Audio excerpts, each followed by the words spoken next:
If you're choosing between the Apple Watch SE 3 and the Garmin Vivoactive 6, watch this before buying, because this isn't just smartwatch versus smartwatch. It's smart features versus fitness focus.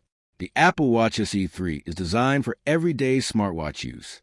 It offers smooth integration with the iPhone, app support, notifications, Apple Pay, and reliable health and fitness tracking. That makes it a great choice for iPhone users who want a smartwatch that does a bit of everything. But here's the catch. Battery life is typically measured in days, so you'll need to charge it frequently. The Garmin Vivoactive 6 takes a different approach.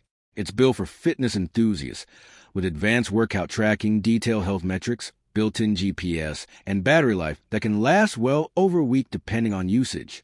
That makes it ideal for runners, cyclists, and people who prioritize training over apps.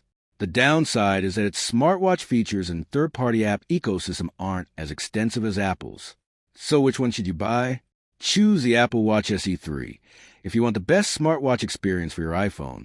Choose the Garmin Vivoactive 6 if you want better fitness tracking, longer battery life, and more detailed workout insights. Bottom line, the Apple Watch SE 3 is the better choice for most iPhone users.